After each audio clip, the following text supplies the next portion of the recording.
안녕하십니까. SPNSTV의 정희석입니다. 조준호입니다. 오늘은 색소포니스트 김옥희님을 모셔봤는데요.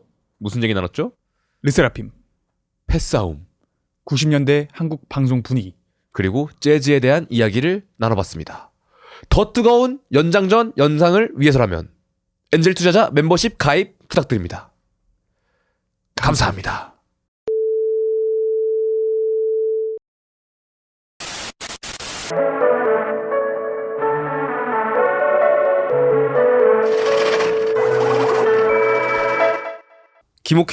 김옥희님의 인생의 모토는 깝치며 살지 말자입니다. 예. 어떻게 하다 그런 모토를 만들게 되셨나요?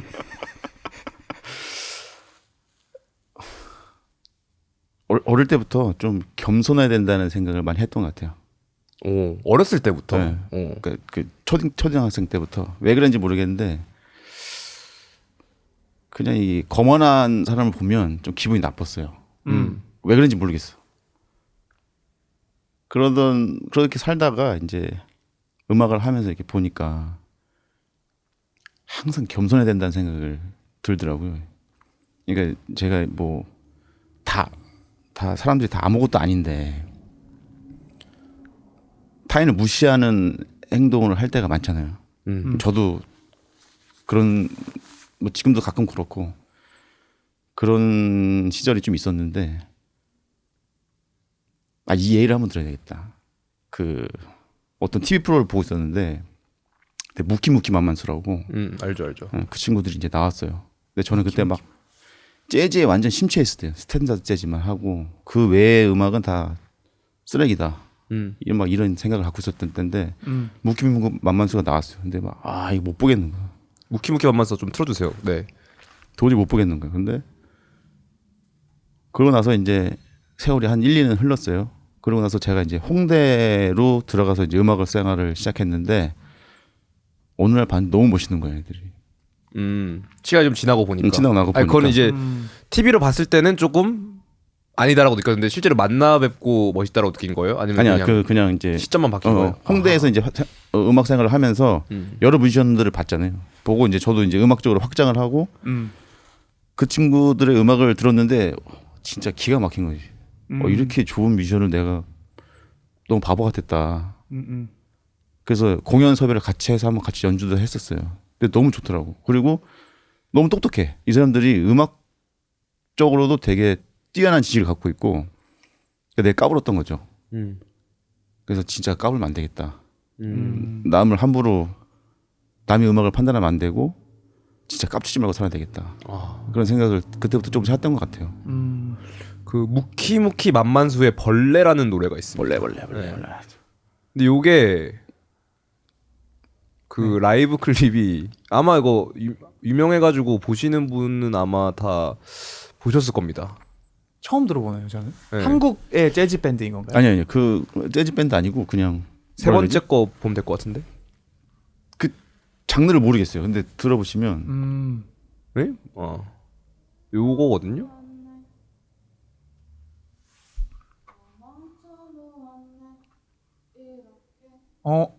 요건 꽤 노멀하네. 이제 시작할 거야 아마. 그 조금만 이제 뒤로 시작할 거예요. 조금만 뒤로 스킵해 줄래요? 5초 앞으로.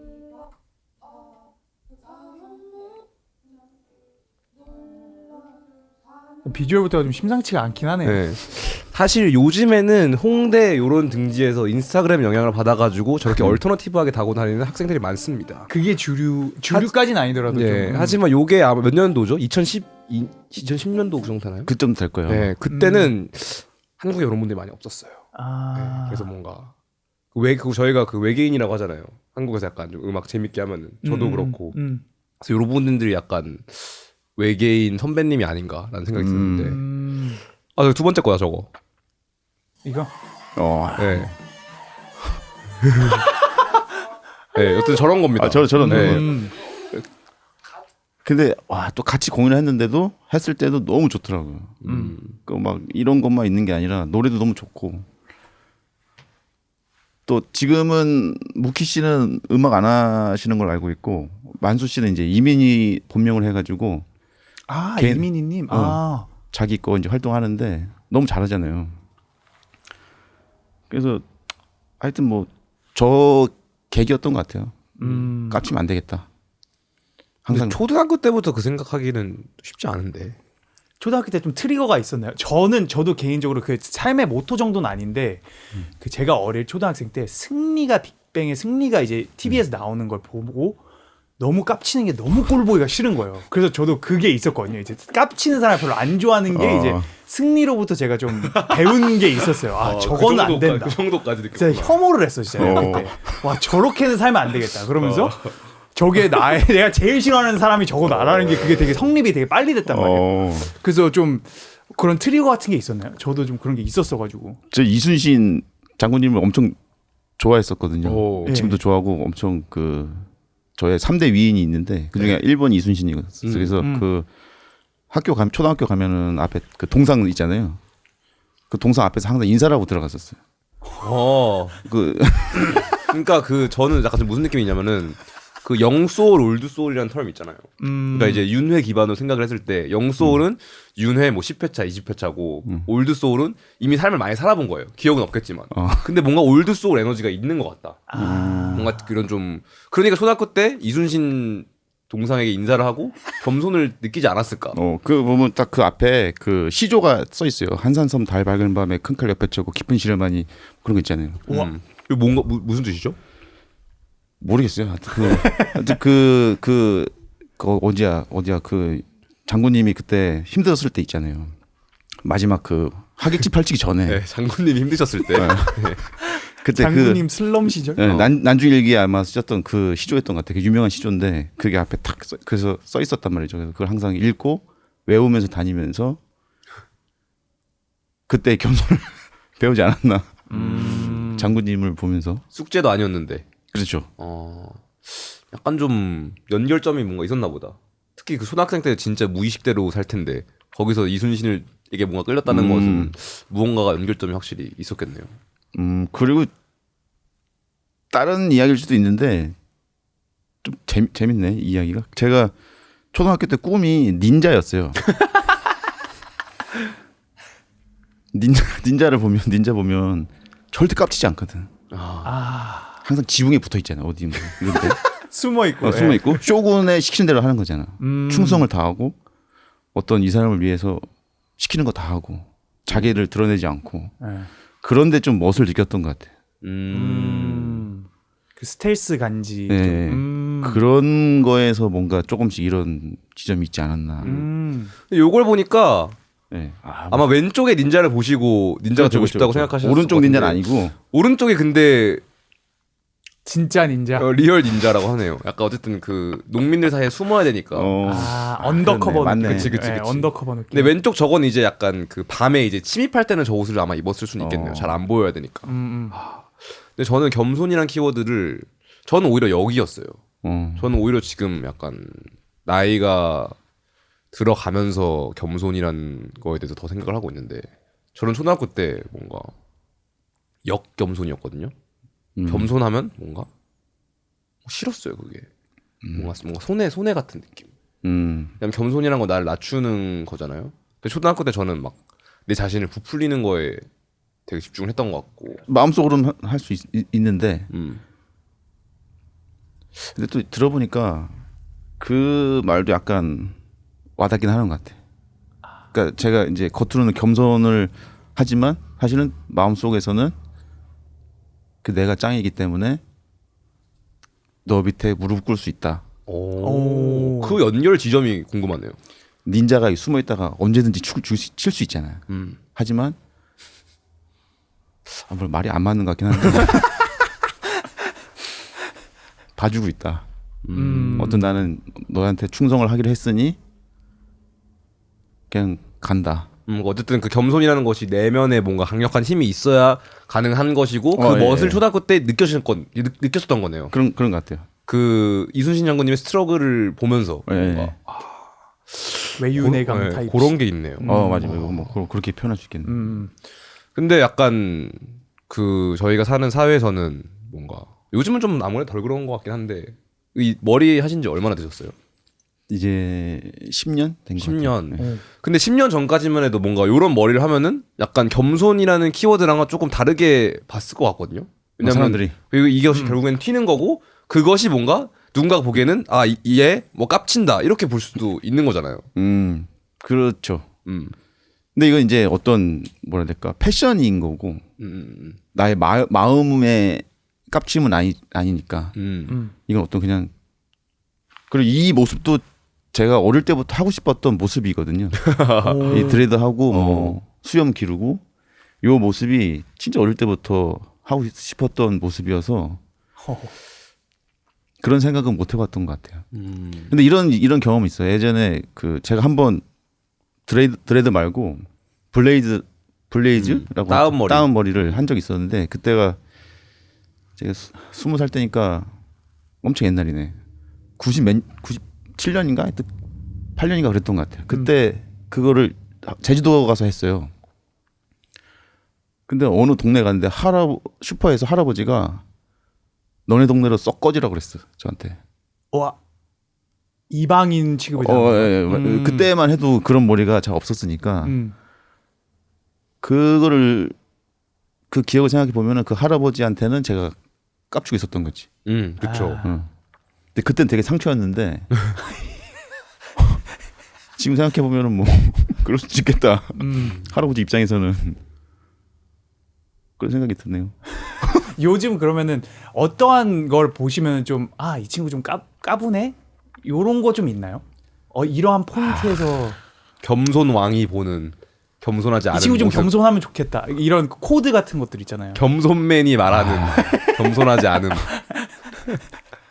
근데 이게 저도 막 이게 나이가 점점 차다 보니까 생각이 계속 바뀌면서 많은 사람을 인정하게 되는 것 같아요. 그러니까 뭐 인정한다는 게 사실 좀 웃기는 말이긴 하지만 다들 그냥 그 사람 나름대로를 그냥 그대로 보는 것 같아요. 직시. 뭐 이제 깝친다기보다 그러니까 아까 승리 말씀하셨듯이 저는 그분이 잘못한 지점은 분명히 있잖아요. 있지만 계속 그러고 있는 걸 봤을 때 이 사람이니까 이러는구나라고 좀 그렇게 봐지더라고요. 그냥 뭐 그런 걸 떠나서 그냥 이 사람을 그냥 있는 그 자체로 보는 거군요. 네, 이 사람이 이런 사람이구나. 판단하기보다는. 그래서 그러다 보니까 뭐 그냥 그대로 보는 것 같아요. 막 누가 뭐 깝친다 이런 것보다는 그냥 자기 삶을 살고 있구나. 뭐 그런 느낌. 겸손맨의 이게 우문현답이었네요. 근데 이게 어려워요. 왜냐면은 이거는 자기 그 에고나 자기가 생각하고 있는 기준을 내려놔야 가능한 거거든요. 왜냐면 내가 생각하기에 이런 거는 좋은 거고 이런 건 나쁜 거고 다들 이런 기준이 있을 거 아니에요. 근데 그거에 어쨌든 그 편협한 거죠. 그 편협한 시각으로 보면은 이제 이렇게 못 보는 거죠. 왜냐면 내 기준대로 모든 걸 해석하기 때문에. 근데 그러면은 이제 눈물 뚝 흐르는 거죠. 네. 근데 저도 이렇게 된 지가 진짜 얼마 안 됐어요. 얼마 되셨나요? 한 2, 3주 된 것 같아요. 2, 3주? 2, 3주. 진짜 문득문득 튀어나와. 쟤 왜 이렇게 깝쳐? 뭐 이렇게 왜 이렇게 깝치나? 그래서 그 지점을 이제 다시 말씀드리면 음악인으로 친다면 그 음악적인 그 뭐라 해야 될까? 음악에 대한 그 깊이보다 외적으로 보여지는 게 더 크게 보인다? 이게 바뀌면 좀 왜 이렇게 깝치지? 이렇게 생각을 했던 것 같아요. 외강 내유 타입식. 근데 사실 어제도 이런 말을 하긴 했었는데 맞아요. 근데 다시 생각해 보면은 그 모습도 사실 그 사람인 거고 그 모습을 보이기 위해서 얼마나 많은 큰 노력을 했을 텐데 내가 뭘 안다고 이 사람한테 깝치냐 뭐냐 할 건 아닌 것 같더라고요. 근데 뭐 집에서 혼자 얘기할 수는 있겠죠. 누구든. 어떤 분이 저 보고 이렇게 깝쳐라고 할 수도 있는 거고 당연히. 근데 그거를 그냥 혼자 생각하는 건 괜찮지만 뭐 이렇게 나와서 앞에다 대고 하거나 이런 건 좀 아니지 않을까. 모르겠어요, 저도. 근데 이런 마인드셋으로 만약에 다 살아가면은 마찰이 없을 것 같아요. 악플 달기 쉽지 않지. 악플을 못 달죠. 그러니까 좋아요만 누르게 되는. 그러니까 좋아요 누르거나 보고 지나가거나 둘 중에 하나야. 그럼 너무 재미없나 세상이? 악플러가 그래도 뭐 글쎄요, 뭐 필요할 수도 있나? 근데 악플러는 없어져야 된다고 생각을 하는데 저도 악플을 이제 많이 받기도 하거든요. 진짜요? 와. 요즘엔 그래도 좀 없는 것 같은데 네. 초반에 나왔을 때는 엄청 많았어요. 왜요? 이제 너무 뭐, 튀어서. 아니면은 그러니까 그 사람들 봤을 때 깝친다고 생각했겠지. 아, 네, 기억났다. 깝친다고 한 거. 제가 그때 이제 대중음악상을 처음 받았어요. 네. 근데 받고 나서 형들한테 전화가 왔어. 평범하게 살라고. 현실 악플러들? 나 이게 무슨 말이지? 내가 뭐 상 달라는 것도 아니고 그냥 줘서 받은 건데 왜 나한테 뭘 평범하게 살라는 건지 뭐 어쩌라는 건지. 지금 생각해 보면 이제 그 사람들이 좀 질투가 났었던 수도 있겠다. 왜냐면 그 사람들은 이제 요 앨범 커버로 받으셨는데 요 전에 받은 거. 요건 아닌 건가요? 네, 요 전에 그 1집으로 천사의 분노라고 그걸로 13년도에 나온 앨범인데. 근데 그런 사람들이 진짜 있긴 하구나. 뭔가 유튜브 저도 막 쇼츠 이런 거 보면은 모티베이션 하는 남자들 나와가지고 막 누가 너의 꿈을 안 된다고 말할 때 그거 절대 막 쫄지 말고 굽히지 마라. 이런 류의 조금 뉘앙스 얘기들이 많잖아요. 근데 저는 그런 사람이 주변에 없었거든요. 뭔가 나를 서포트해주는 사람들이 많았던 것 같아. 막 누가 와가지고 야 너 막 음악 절대 안 된다. 뭐 저희 엄마도 그렇고 저희 친구들도 그랬고 다 저를 믿어주는 사람이 많았어요. 그래서 뭔가 가끔은 누가 그렇게 해줬었으면 좀 좋았을 텐데. 좀 눌러주는 오히려. 그러면 좀 가사가 나오니까. 그런 They all 것- doubted me. 그런 것도 있는 것 같아. 근데 초등학교 때 랩 시작한다고 하니까 엄마가 마이크 사줬어. 요러면은 요것도 근데 나 감동이 있긴 하네요. 근데 지금 그러니까, 써보니까. 그렇죠. 요거 감동이 있긴 하네. 어. 근데 확실히 좀 그런 사람들이 근데 너는 어땠어? 그런 사람도 있었어?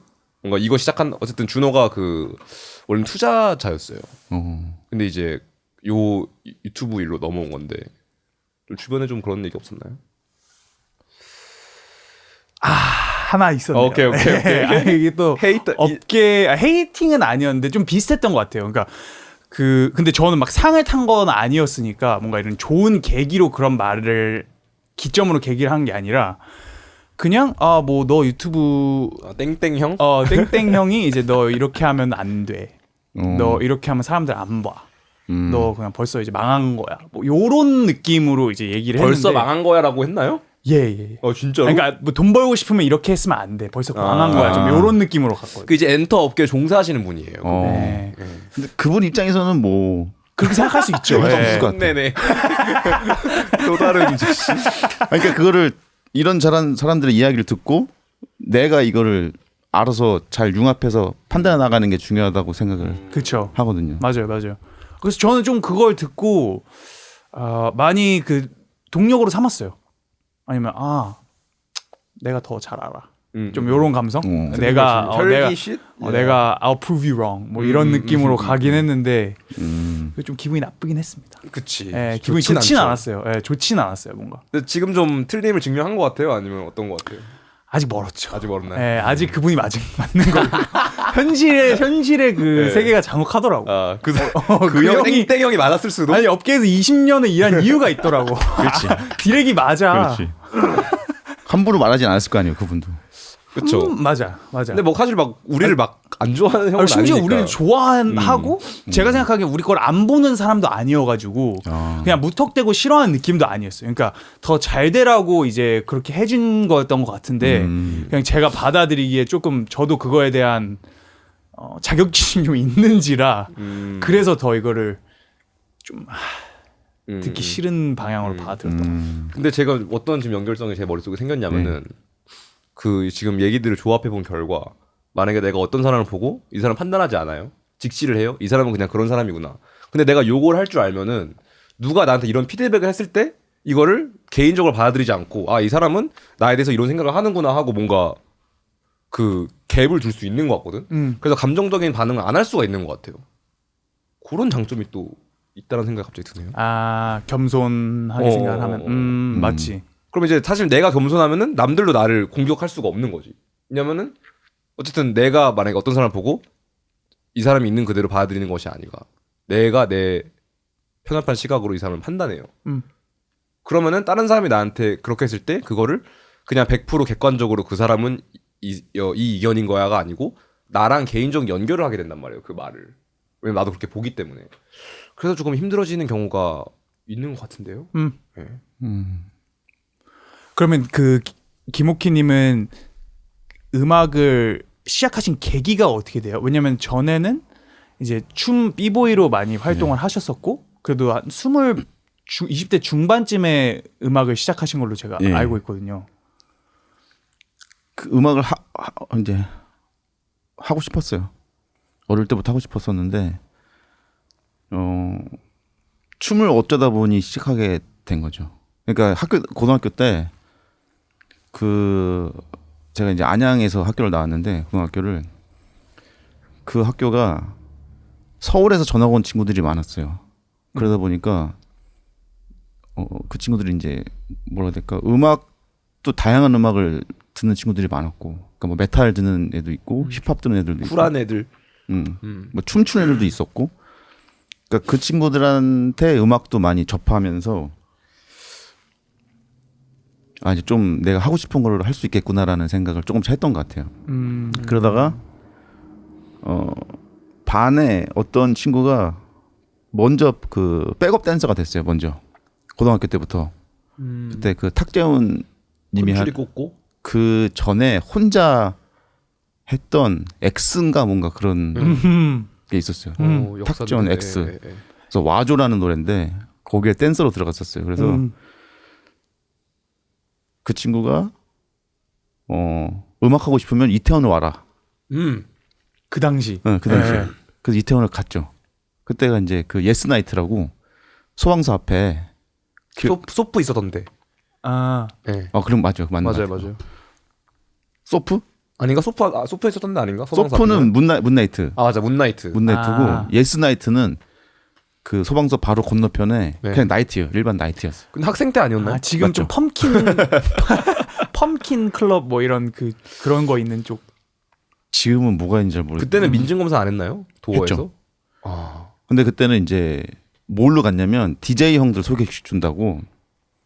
약간 그 게스트 리스트로 입장. 그러니까 영업할 때 간 게 아니라 영업 전에 DJ 형들 만나러 간 거죠.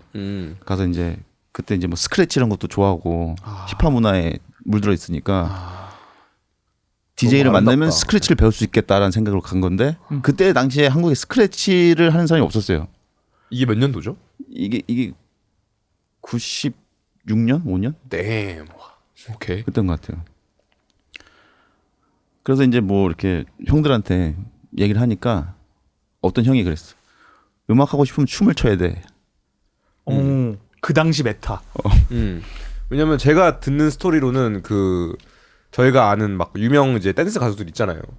그 이름은 지금 기억이 안 나는데 그런 분들이 이제 문나이트라는 곳에서 놀아요. 막 스웩 있게 놀아.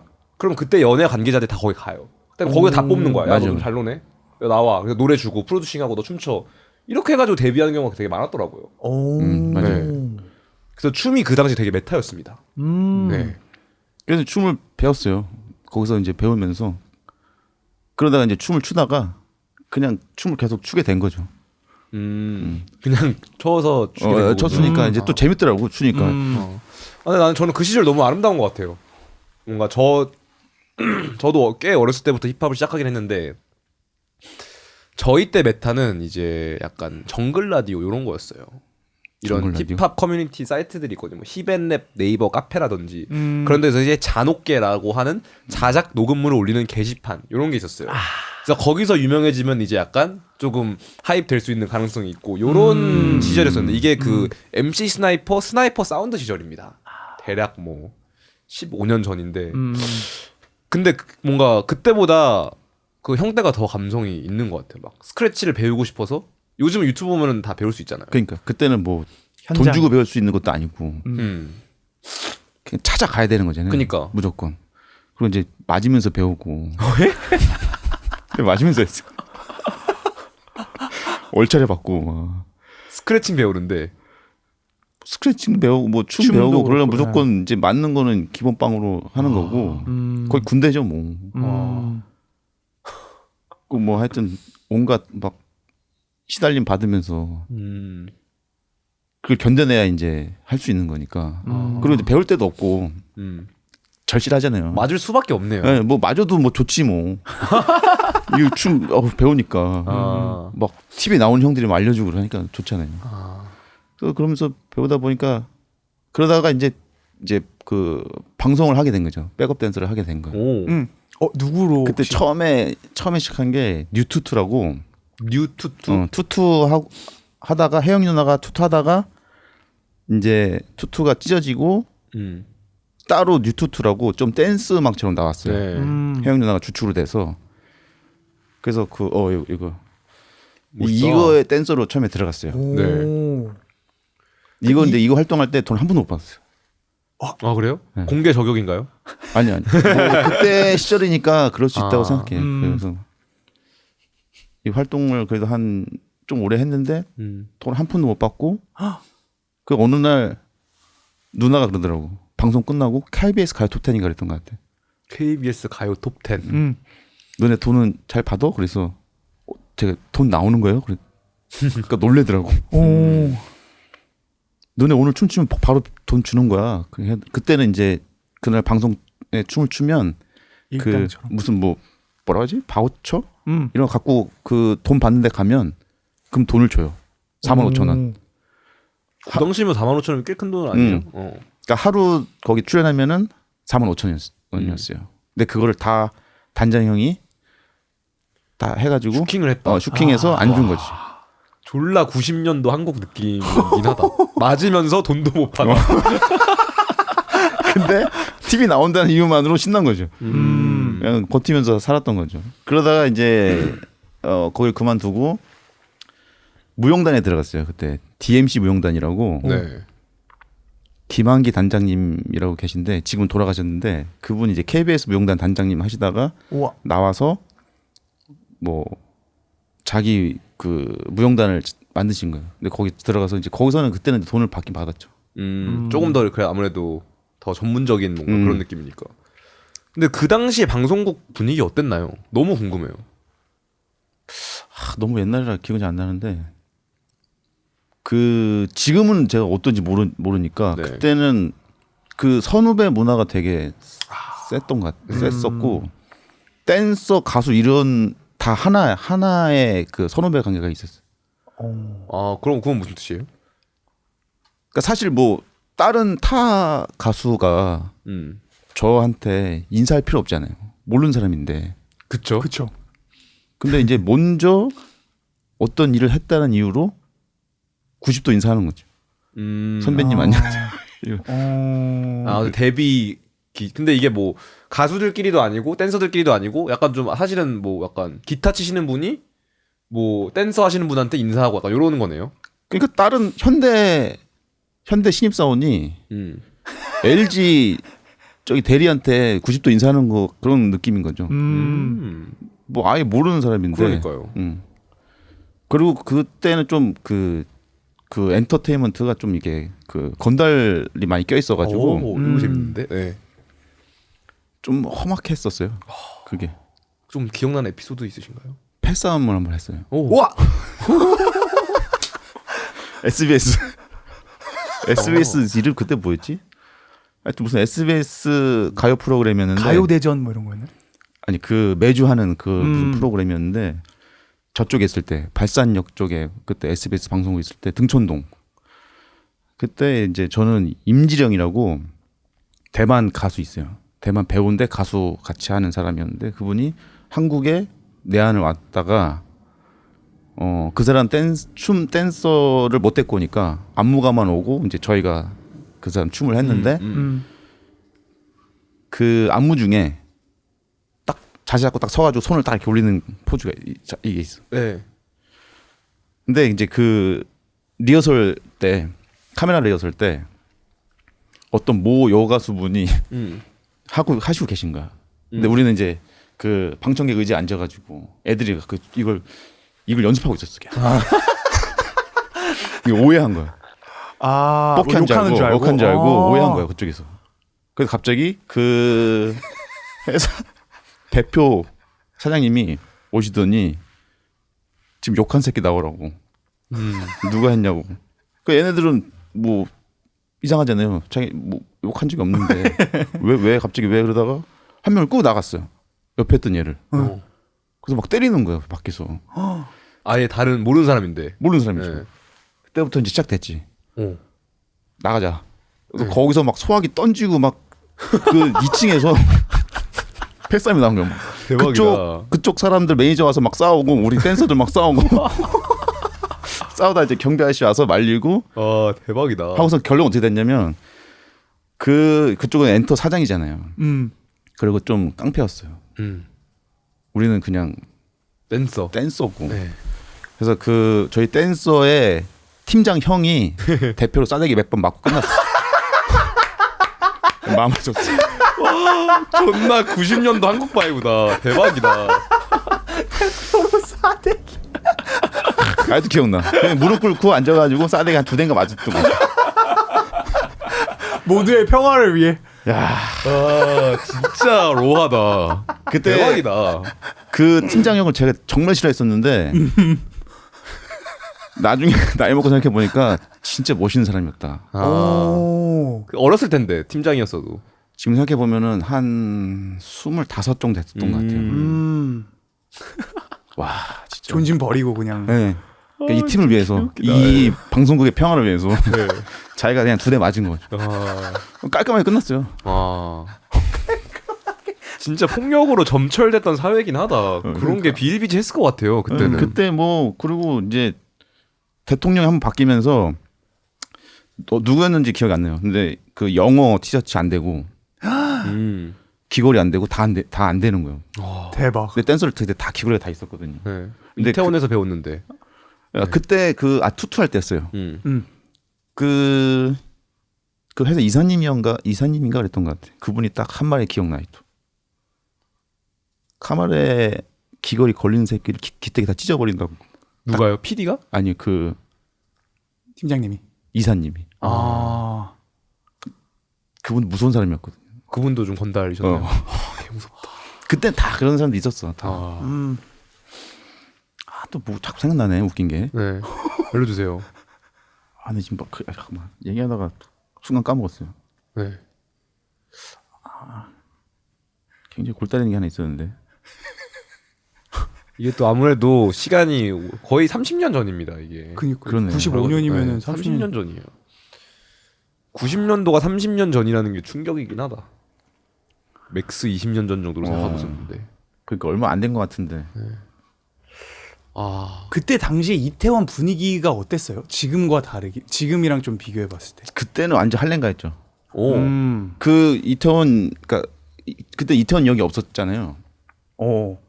없었고 이태원 오려면 삼각지역에서 내려서 걸어와야 되거든요. 엄청 먼데 그러면? 응.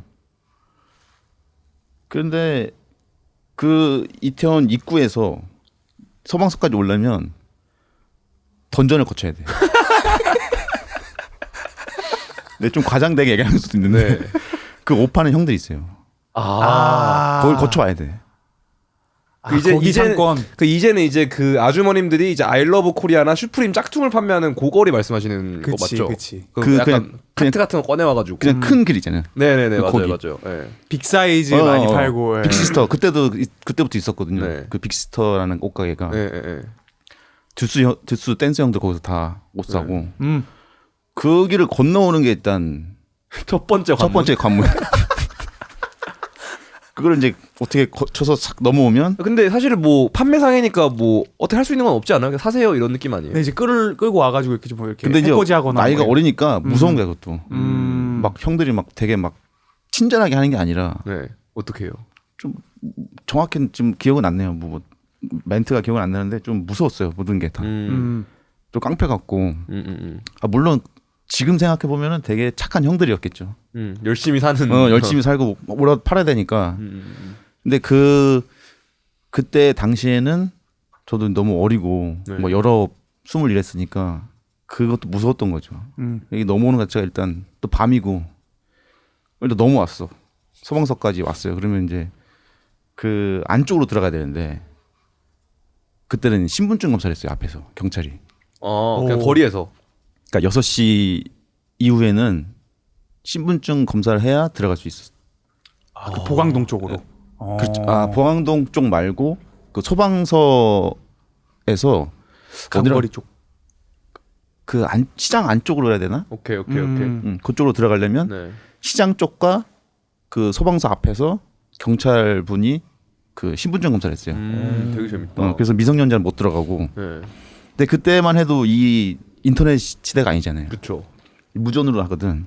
네. 수첩에 적었다가. 네. 그래서 거기 들어가려면 이제 거짓말을 하거나 몰래 들어가거나. 2차 던전? 2차 가는 거. 거기서 이제 경찰 앞에서 이제 주민번호 그냥 아무거나 이제 만들어내가지고 만들어내서 가는 부르는 거죠. 거군요. 근데 그 확인할 방법이 없어. 그렇네. 무전 대박이다. 쳐도 좀 걸려요. 네.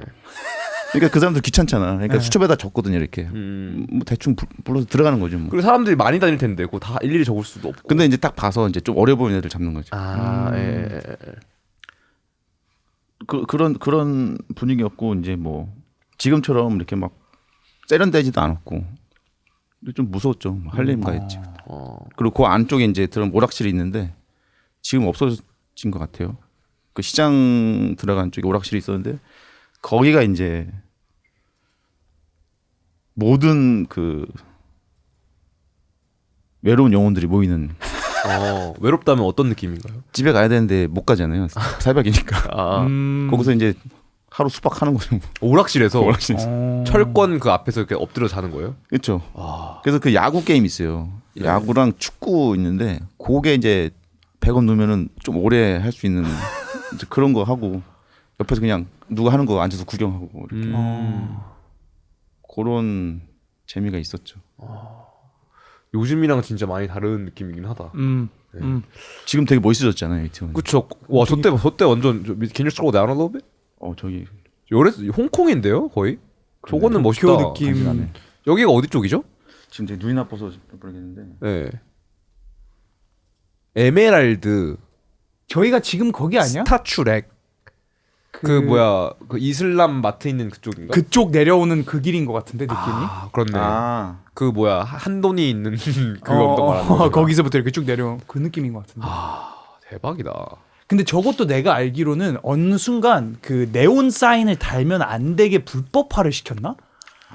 그래가지고 저거를 이제 시에서 정부에서 이제 네온 사인 못 걸게 하고 다 뗀 거더라고. 네온사인 느조신데. 그니까. 네. 그래서 저게 이제 완전 저렇게 그냥. 와 이렇게 보니까 진짜 옛날 같다. 그니까요. 여기 몇 년도? 이제 저게 90년대쯤 아닌가요? 저렇게 저랬나? 저렇게 와. 릿하지 않았나요 그때는? 모르겠어요. 너무 옛날이라 기억이 안 나. 좀 삼각 지역에서 근데 걸어가는 게 충격이긴 하다. 그거 녹사평이 아니고 삼각지요. 녹사평도 없었어요. 그러면은 이게 삼각지. 난 녹사평으로 생각하고 있었는데 케이크샵에서 걸어가는 건 줄 알고 있었는데 2-30분은 걸어야 되는데 삼각지부터 가려면. 그렇죠. 그 6호선 자체가 없었어요 그때는. 6호선 맞나? 네, 맞죠. 네, 6호선이 없었어요. 그러니까 4호선 뿐이 4호선, 1호선, 2호선만 있었죠. 히스토리 레슨인데 그럼 그 당시 좀 이런 컬처는 어땠어요? 그런 막 이렇게 어쨌든 이태원이나 이런 클럽 이런 데 가면은 막 남자들 가서 여자들도 만나고 하잖아요. 그때는 좀 어떤 느낌이었나요? 그랬던 것 같은데 저는 춤만 춰가지고 잘 모르겠어. 그건 몰라요. 그런 거. 그랬던 것 같아. 하여튼 뭐 다 모든 게 던전이었던 것 같아. 그러니까. 어딜 가나. 그러면은 사실 아티스트 그 음악을 하셨으니까 그때는 이태원이 처음 시작해서 춤에는 이태원이었는데 홍대 쪽으로 어쨌든 넘어오셨잖아요. 왜냐면은 그때 이제 좀 버스킹하거나 뭐 이런 문화가 좀 전반적으로 뭐 밴드 문화 이런 게 홍대에 더 많이 자리 잡혀 있었잖아요. 네. 홍대의 그 에볼루션을 많이 보셨을 것 같은데. 시작부터 봤죠. 와. 원래 홍대는 네, 좋아요. 사람이 안 가는 데였어요. 사람이 안 가는. 신촌을 갔지. 그러니까 던전이 아니고 황무지였다. 그렇죠. 홍대는. 홍대는 그냥 홍익대학교만 있는 거고 거기서 뭐 놀거나 그런 건 잘 없고 신촌에서 다 놀았어요. 신촌에서 이제 그때 뭐 클럽도 많고 춤추는 클럽도 많고 술집도 많았고 모든 사람 다 신촌에서 놀았고 2대 앞 막 이럴 그렇죠. 때였죠. 2대 이제 옷 사러 가는 건 2대. 노는 거는 신촌. 그래서 홍대가 아마 그렇게 된 건 2000년부터인가 그랬던 것 같아요. 제가 2000년도 12월에 제대했는데 그때쯤부터 이제 좀 뭔가 홍대가 있었던 것 같아요. 그 초창기 씨는 좀 어떤 모습이었나요? 근데 제가 그때는 제가 군대 있어갖고 홍대 못 봤고 홍대를 들어가서 본 거는 13년도부터 봤죠. 그때 2013년도요? 2014년. 꽤 최근인데 2013년. 12년 전. 아 그럼 제가 역사를 다 못 봤네. 근데 그래도 그때랑 지금이랑 또 많이 엄청 다르지. 다르잖아요. 많이 다르지. 그렇죠. 많이 바뀌었죠. 그때는 관광객도 많이 없었잖아요. 그때는 없었죠. 그때는 그때 그래도 좀 있긴 있었던 것 같아요. 비슷한 것 같기도 하고 지금이랑. 2013년이 12년 전입니다. 와 그렇네. 그때 태어난 애들이 초6이에요 지금. 어. 뭔가 충격적이지 않아? 제가 2012년도에 미국 처음 갔었는데. 근데 그때 재밌었어요 홍대가. 진짜 막 그 음악씬도 재밌고 좀 뭔가 정돈이 안 된 정돈이 돼가는 느낌? 뭔가 이렇게 낭만이 좀 그때는 그래도 있었죠. 그래도 구타 이런 건 좀 많이 없어지지 않았나요? 그때는 구타는 없었고 구타는 이제 90년대에서 끝난 것 같아요. 밀레니엄으로 넘어오면서 이제 약간 사람들이 개몽돼가지고. 그렇죠.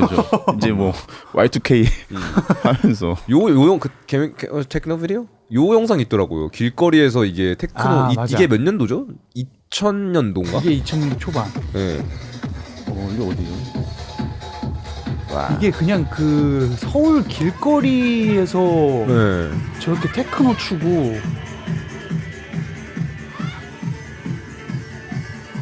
이제 남녀노소 다 모여가지고 이제 길거리에서 그냥 테크노 들으면서 떼거지로 춤추는 겁니다. 영상을 아이들, 안 보고 계신 할아버지들. 분을 위해서 설명을 드리자면 와 뭔가 근데 좀 당연히 막 구타나 이런 게 있었지만 요때가 근데 좀 재밌었을 것 같아요. 약간 삐삐 시절인가? 그리고 뭔가 문화적으로도 요즘에는 저렇게 못할 것 같아요. 왜냐면은 이제 바로 뭐 경찰 오지. 예, 아니면은 길거리 뭐 테크노남으로 바로 인스타그램 릴스에서 그 다음날 찾아볼 수가 있게 됩니다. 그렇지. 그리고 요즘은 저런 거리가 또 시위로 벌써 너무 북적북적해가지고 자리가 없어요. 그렇네요. 놀 수 있는 자리가 없어요. 지금 다들 벌써 조금 난리치고 있어갖고. 맞네. 예전에 홍대 놀이터, 그다음에 뭐 신촌 놀이터 이런 데서 저렇게 많이 놀았거든요. 그러니까 랩하는 분들 와서 거기서 막 그 뭐라 하죠? 이렇게 원 싸가지고 사이퍼. 프리스타일 랩하고 거기서 비트 틀어놓고 댄서들도 거기서 막 춤추고 배틀 뛰고 이런 스트리트 문화가 좀 있었던 것 같아요 그때. 아름다웠던 데다. 근데 홍대가 아직도 요즘 그 감성이 있기는 한데 좀 이제 완전히 K-팝밖에 없다고 해야 되나? 그냥 그 거기서 다뤄지는 어떤 맞네, 문화가. 맞네. 그러니까 아직도 거기 홍대 거기 이제 콜로세움 메인 거리 있잖아요. 가면은 다들 막 사람들 이렇게 동그라미 이렇게 해가지고. 근데 이제 크라우드 자체가 완전 외국인들 엄청 많고 주로 K-팝 댄스가 메인인 것 같아요. 맞아. 아니면 발라드 좀 커버하시는 분들 몇 분 있고. 그래도 글로벌 무대로 올라갔네요. 홍대 버스 길거리 무대가. 그렇긴 하지. 약간 외국인들이 막 몇십 명 보고 있어요. 막 그 K-팝 댄스 커버 이런 거. 그 뭐지? 가고 싶은 길인가? 걷고 싶은 거리. 네, 저는 콜로세움이라고 부르는데 동그랗게 되어 있는. 콜로세움 몇 개, 구역이 몇 개 있잖아요. 맞아. 근데 이게 참 뭔가 자본이 더 들어와서 그런지 몰라도 뭔가 어쨌든 한국 음악이 되게 지금 많이 유명해지고 전 세계적으로 인정도 많이 받고 수준도 뭐 제가 감히 말씀을 드리자면은 많이 높아진 것 같은데 이게 뭔가 저런 낭만은 좀 많이 떨어지는 것 같기는 해요. 그렇죠. 근데 뭐 어쩔 수 없겠죠. 뭐 시대의 흐름이 있으니까. 왜냐면 요즘에는 인스타그램 릴스를 올려야 됩니다. 그렇죠. 음악 홍보하려면은. 프로모션이 유일한 게 사실. 이태원 가서 DJ 형한테 뺨 맞아가면서 스크래칭 배워야 되는데 그렇지. 유튜브로 배우고 인스타그램을 맨날 집에 올리는 걸로 바뀌었다니까요. 이 디지털화 됐습니다 이게. 요즘 낭만이 그 사라지고. 친구도 되게 난리 났잖아요. 몰리암 몰리암 씨. 네, 맞아요. 이거가 모두가 다 알아. 그리고 그 사람 때문에 내 알고리즘이 요즘 이런 거밖에 안 뜬다라는 그 영상 자체도 이제 떠가지고 그거가 알고리즘이 또 하나의 영역이 되었어. 그러니까 근데 사실 그 사람이 뭐 어떤 대기업 백킹이 있는 것도 아니고 그냥 자기 연습생도 아이디어랑 아니고, 그치. 막 꽂히는 음악, 꽂히는 비주얼 하나로 그걸 계속 꾸준히. 근데 그분 영상을 한 번만 올린 게 아니고 몇십 개가 있어요 그게. 그래서 그걸 이제 꾸준히 푸시하니까 뭔가 우리 모두가 아는 그런 현상이 됐잖아. 그러니까 이게 사실 대단한 거죠. 개인의 힘이 이제 많이 커진 거죠. 그렇지. 네. 그런 분 저기 일본에 네. 쇼인가? 쇼스타임. 네, 그 래퍼 이름 네네네. 그 스시 한 사람 있잖아요. 맞아요. 예. 네, 스시 그 하시는 분 있잖아요. 예. 그분도 그런 식인 거잖아요. 맞아요. 금색 차 앞에서 좀 플렉스 하시는 분이 있는데. 맞아. 그러면은 김오키님은 좋은 음악이 있다고 생각하시나요? 좋은 음악은 뭐 있겠죠. 그러니까 그 좋은 음악이라는 게 이제 사람마다 다 각자의 좋은 음악이 있을 것이고 각자의 안 좋은 음악이 있을 거라고 생각을 해요. 근데 저 개인적으로 좋은 음악이 있고 존재는 한다고 생각합니다. 저는. 근데 그 존재한다는 게 이게 뭔가 우리 모두가 공유하는 세계관이 아니고 내 안에서만 그쵸, 존재한다. 그렇죠. 아, 제가 좋은 음악이 타인에게 안 좋을 수도 있잖아요. 그렇죠. 그렇죠. 타인의 좋은 음악이 저한테 안 좋을 수도 있고. 그 저는 이게 개인적으로만 생각을 했을 때 좋은 음악이 있다고 생각은. 그럼 이게 객관적으로도 뭔가 좋은 음악이 있을 수 있나요? 객관적으로 제가 요즘 생각하는 거는 돈이 잘 되는 음악? 팝. 객관적으로 본다면. 아, 생각해보니까 매트릭이 그거밖에 없긴 하겠네. 그러니까 인기가 많고. 인기가 많고 많은 사람들이 잘 들을 수 있고 어떤 이렇게 소비가 되는 그걸 객관적으로 본다면은 이제 좋은 음악이지 않나. 근데 그게 이제 저도 많이 동의하고 뭐 저 음악 하는 사람은 아니지만 근데 그게 이제 김옥희님이 젊으셨을 때는 뭔가 아까 처음 말했던 것처럼 재즈 아니면 다 네. 아니야. 뭐 이런 그런 마인드가 더 강하셨잖아요. 근데 거기서 지금 뭔가 그래도 이게 잘 돈이 많고 인기가 많으면 객관적으로 좋은 음악이라는 거를 어느 정도 인정하기까지의 좀 스텝이 있었을 것 같거든요. 왜냐면은 저도 뭔가 이 컨텐츠를 보면서 객관적으로 좋은 컨텐츠가 있냐? 아니면은 그리고 심지어 뭐 인기가 많고 조회수가 많이 나오는 컨텐츠가 제가 생각했을 때는 우리보다 아니면 누구보다 더 안 좋고 그냥 수준 낮은데 이건 너무 잘 되고 이런 거에 대한 그런 뭐라 그래야 되지? 좀 뭐 이런 원망함이라 그래야 되나? 통함? 왜 이래야 되지? 좀 왜 내 이런 음악 안 들어줘 이런 거. 그러니까 그거에 뭔가 그게 다들 이렇게 많이 한 번씩 거치고 결국에는 좀 인정하는 그런 방향으로 많이들 가는 것 같아가지고 그 스텝이 좀 궁금해요. 저는 좀 이제 음악을 길게 하고 싶거든요. 그리고 이걸로 좀 계속 먹고 살고 싶고 하다 보니까 고집만 세워서는 굶어 죽기 딱 좋잖아요. 그래서 계속 새로운 거를 받아들이고 어떤 거를 요즘 사람들이 좋아하고 이게 잘 되는지를 계속 생각을 하는 것 같아요. 근데 그 와중에 이제 저의 음악적 성격을 잃으면 안 되는 거고 그거 이제 약간 잘 조율하면서 생각을 하고 있는 것 같아요. 그 두 가지를 근데 밸런싱하는 게 가능한가요? 왜냐면 그게 어쨌든 바로 딱 접점이 되는 거니까 나대로 하는 거 그리고 남들이 좋아하는 거를 생각하는 거 이것이 뭐 그래서 저는 이거를 이제 이렇게 나누자면 제가 부는 어떤 색소폰 주법이 많이 쓰지 않는 주법이거든요. 네. 색소포니스트들이 어색할 수도 있고 그거는 이제 제 원래 성격대로 가져가고 멜로디 라인이나 이런 거 가져가고 그 뒤에 받침되는 부분들은 사람들이 좋아할 만한 요소들을 조금 집어넣어서 하는 것 같아요. 그러니까 뭐 박자나 비트는 안정적이게 가고 딱딱딱 이게 인지해서 들어오는데 멜로디나 이런 어떤 말투나 톤은 조금 제 성격을 더 많이 가져가는 거죠. 그런 식으로 좀 연구를 좀 해보고 있는 것 같아요. 뭔가 팟캐스트 같은 거는 올리고 이제 저희도 근데 릴스도 올려가지고 뭔가 그거를 릴스는 좀 자극적으로 자르고 이런 현실적인 부분을 또 그게 약간 좀 중심점인 것 같긴 한데 그 김옥희님이 저랑 어제 전화를 했거든요. 근데 개와 색소폰으로 소통을 시도해본 적이 있다라고 들었습니다. 네. 그 프로세스 좀 설명해 주시죠. 제가 화성의 부모님 집에서 살 때였어요. 네, 그 한국에 있는 화성. 네. 네. 그래서 그때 이제 색소폰을 진짜 많이 불었거든요. 네. 거의 종일 불고 자고 막 불고 자고 했었는데 어느 날 의문점이 들더라고. 그때 이제 강아지를 키웠었는데 얘네는 뭘로 소통을 할까? 지들끼리 분명히 지들끼리 뭔가 대화가 되는 것 같은데 그렇다면 내가 이 언어로서는 이건 한국말이고 얘네는 개 언어를 쓸 텐데 그렇죠. 내가 뭐 개 언어를 말로 한다고 해서 못 알아먹을 거 아니에요. 그래서 그 주파수로 한번 따져보자 해갖고 악기를 꺼내가지고 음들을 이렇게 불어봤어요. 어느 음에서 반응하나. 그러니까 분명히 반응을 하더라고. 얘가. 신기한데. 그래서 집에 밖에서 키우는 애인데 방에 데리고 들어왔어요. 앉혀놓은 다음에 새우깡을 이렇게 네. 주면서 불어봤어요. 이렇게 계속. 그러니까 어느 음쯤에서 반응을 하더라고요. 같이 막 이걸 해. 오 신기하다. 네. 신기한데. 그래서 그 그래프를 제가 이게 그려봤어요. 네. 근데 한 소프라노 색소폰으로 솔쯤에서 고기쯤에서 반응을 하더라고. 그러니까 좀 고음쯤에서 이게 뭔가 스트레스를 받는 건지 아니면 뭐 이게 뭐 지네 언어라고 인식을 하는 건지.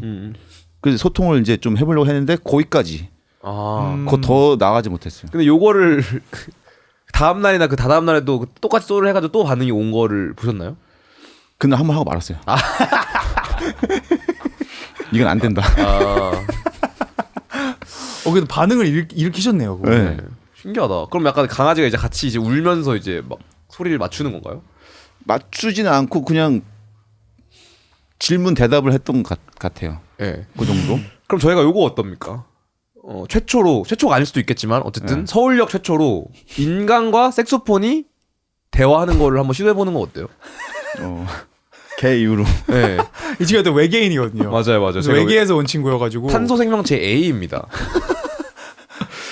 그러면은 이 어떠한 생각을 하시면서 그거를 음악적으로 이렇게 표현을 색소폰으로라는 이런 미디움을 통해서 표현을 해주시고 얘가 그거를 느끼는지 좋아. 그 메시지를 느끼는지. 좋아. 오케이. 좋아요. 제가 연주할 때 보통 그냥 불지 않고 그 언어를 문장을 생각하면서 불거든요. 오, 오케이. 해보자. 해볼까요? 네, 좋습니다. 재밌겠다. 자, 제가 조금 저 어제 부탁을 드렸어요. 혹시 이거 하고 싶은데 가져와 주실 수 있냐고. 감사합니다. 근데 요게 이제 궁금하네요. 어떻게 될지. 그니까. 왜냐면 이게 맞출 수 있을까? 그 김병모 형이랑 기 테스트 한 거랑 약간 좀 비슷한 영향인 것 같긴 하거든요. 그니까. 네. 느낌이라도 좀 전달이 되었으면 좋겠다. 그러니까요. 근데 요거를 그냥 뭔가 내가 질문을 하고 색소폰을 답변을 하면 맞추는 게 나을라나? 아니면 그냥 바로 해야 되나? 김옥희님이 생각하시는 그 문장을 너가 느껴보는 게 좋을 것 같아. 그냥 바로 질문 없이? 그거? 오케이. 조금 빡셀 수도 있긴 한데. 한번 맞춰볼게요. 한번 해봅시다. 여기 좀 자세를. 네. 좀 이걸 뗄까요? 예. 네. 오케이. 저도 한번 지금 엑세스 해볼게요. 저도 한번. 네. 가겠습니다. 네.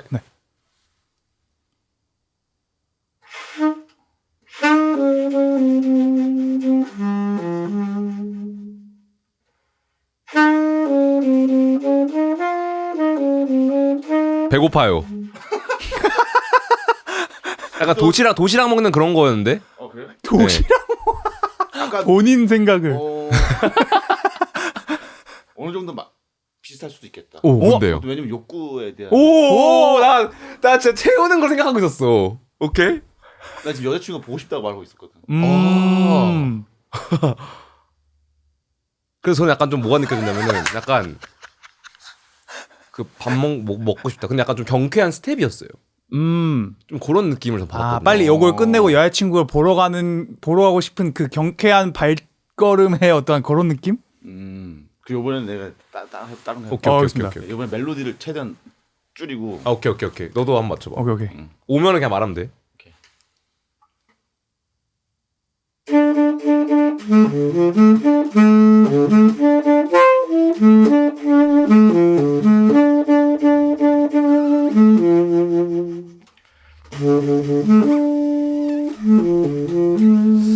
저는 서울의 시대가 좀 이렇게 변했어. 뭐 이런 느낌이 왔는데. 저는 약간 놀리는 느낌이었어요.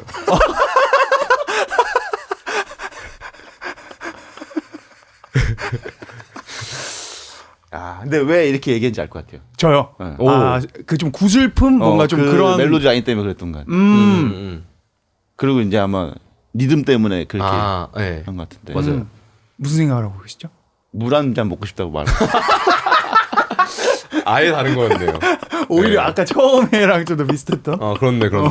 물 한잔 하고 싶다였구나. 그러니까 이게 각자 자기 마음속에 있는 게 나오는 것 같아요. 그러니까.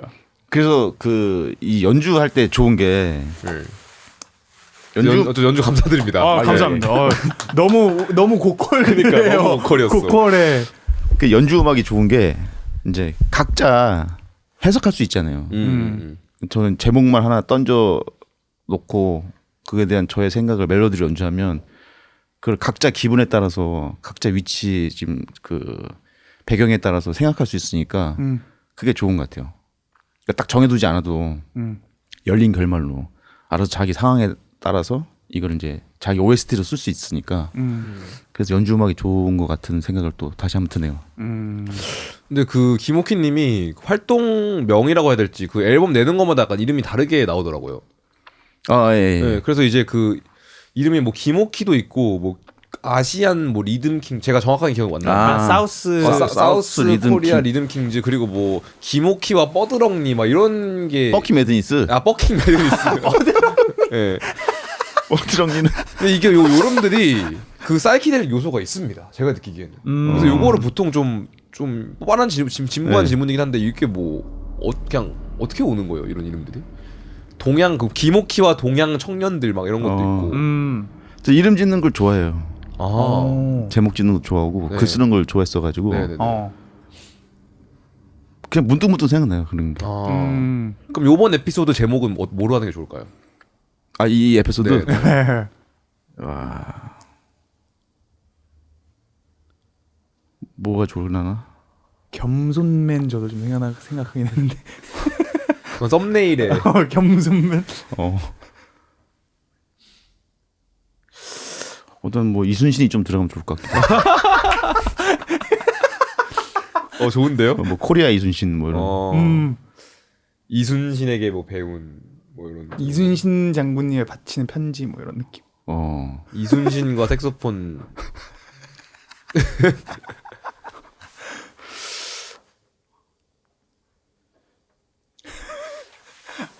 그럼 저는 네. 궁금한 게 그 처음 이제 20대 중반에 이제 색소폰을 시작을 하셨잖아요. 네.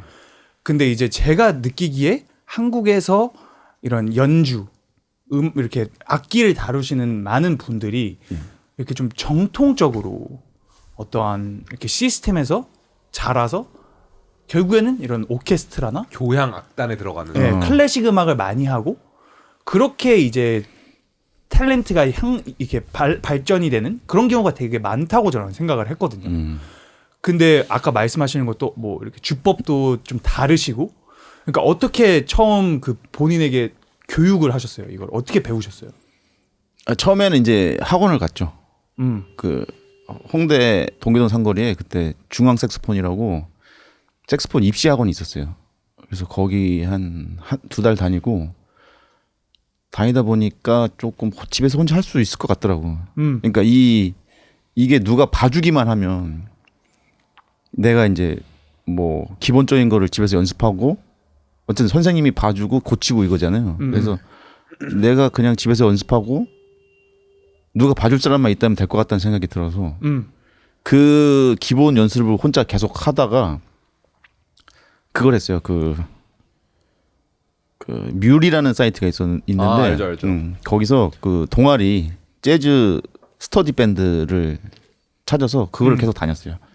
그 거기 가면 이제 그 실용음악과 학생들이 한두 명씩 와요. 1학년, 2학년 이런 친구들이 앙상블 수업을 학교에서 잘 못하니까 여기 와서 하려고 그 친구들 오면 이제 그 친구한테 계속 물어보고 요거 어떠냐 그러면서 이제 계속 물어보면서 배웠죠. 그렇게 배우고 이제 유튜브 보면서 좋아하는 뮤지션들 따라 해보고 그러면서 이제 이 사람 저 사람한테 계속 배운 것 같아요. 다행히. 근데 이 색소폰 시작하시게 된 그 이유가 되게 재밌는 이유가 있잖아요. 네. 그것도 한번 공유해 주시면 좋을 것 같아요. 그것도 이제 그 악기에 대한 지식이 별로 없으니까 그 트럼펫을 원래 좋아했었는데 그 마일즈 데이비스라고 있어요. 색스폰 아니 트럼펫 연주자. 그분 소리를 좋아했었는데 앨범이 뭐가 있냐면 재즈 앨범 중에 캐논볼 애덜리라고 알토 색소폰 연주자 앨범인데 거기에 그 첫 곡이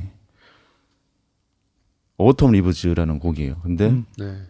보통 재즈 앨범은 그 앨범의 리더가 그러니까 주인공이 멜로디를 불거든요. 멜로디를 불고 솔로를 먼저 하고 다른 악기들이 이제 솔로를 하고 다시 멜로디를 그 주자가 불고 끝나는 형식인데 이거는 특이하게 마일즈 데이비스가 멜로디를 부른 거예요. 아 그분 앨범이 아니었는데. 아하. 그러니까 알토 색스폰 연주자의 앨범인데 트럼펫이 멜로디를 부른 거죠. 그래서 당연히 이 소리가 색스폰인지 아는 거죠. 네. 아. 그래서 색스폰 학원을 간 거예요. 마일즈 데이비스의 트럼펫 연주가 너무 좋아서 이게 색스폰 소리구나. 나 왜 그렇게 안 나지? 이러면서. 그래서 배우러 갔어요 학원에. 대박이다. 그래서 처음에 그 소리를 내려고 트럼펫 소리를 내려고 그렇게 연습을 많이 했었어요. 그래서 그러다 보니까 좀 럭키비키가 된 거지. 제 입장에서는. 좀 유니크한 뭔가 텍스처가 생겼네요. 그렇게 해서 이제 학원 갔다가 그렇게 이제 시작하게 된 거예요.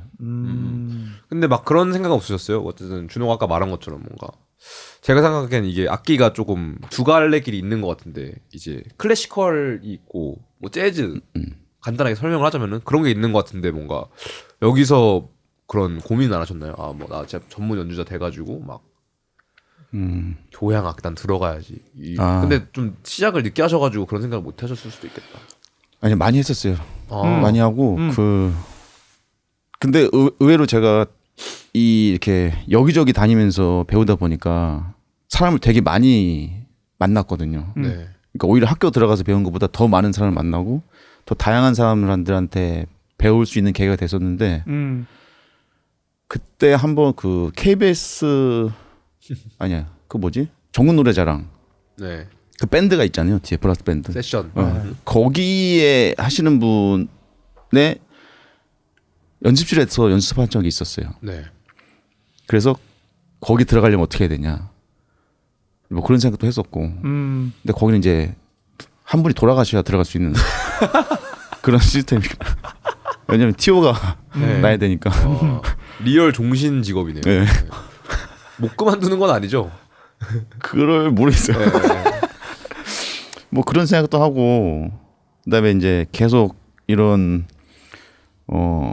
재즈 프로 연주자들하고 이제 같이 연주를 하다 보니까 그 친구들이 조언도 많이 해주고 학교를 가보는 게 어떻겠냐라는 분들도 있었고 학교 절대 가지 말고 더 배우고 싶으면은 뉴욕에 가서 길거리에서 아무나 잡고 그 사람한테 배워라. 어? 아무나 잡고? 그러니까 그 연주하는 애들 중에 아무나 잡고 그게 너한테 더 도움이 될 거다라고 하는 친구들은 다 외국 친구들이었고 한국 친구들은 학교 가라. 학교 가야 된다.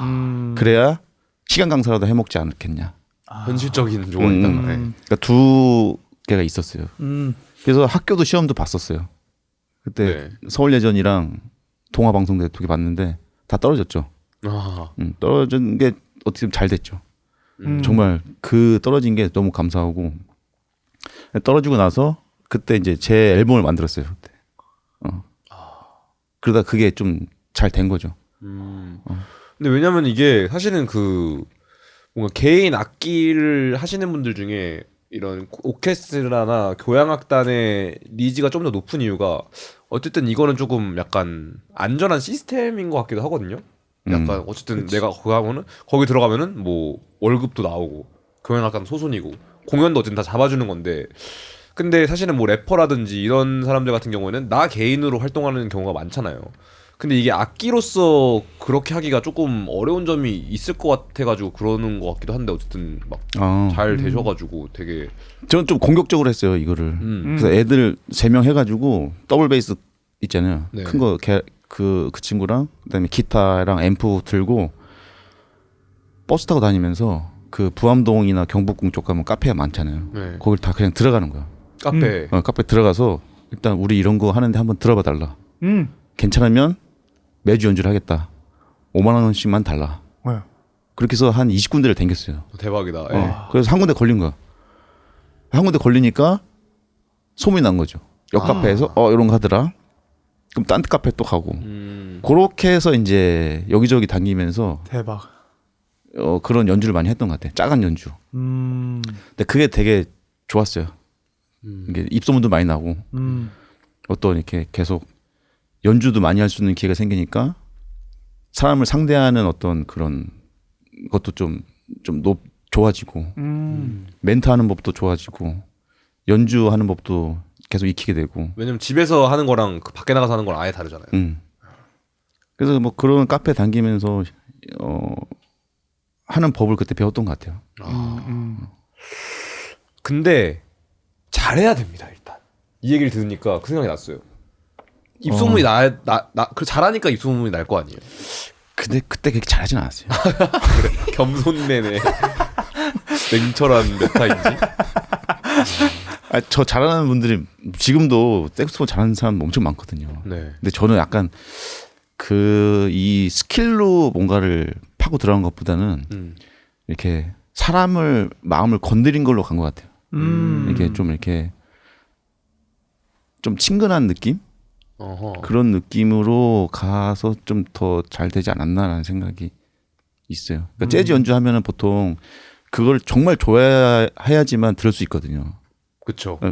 그를 안 좋아하면 진짜 듣기 힘들고. 근데 좋아하면 너무 한없이 빠지는 음악인데 그 연주자들도 이 사람한 관객한테 들려주기 위해서 하는 게 아니라 지금 우리 안에서 인터플레이하고 나 이런 거 배웠어 잘하지.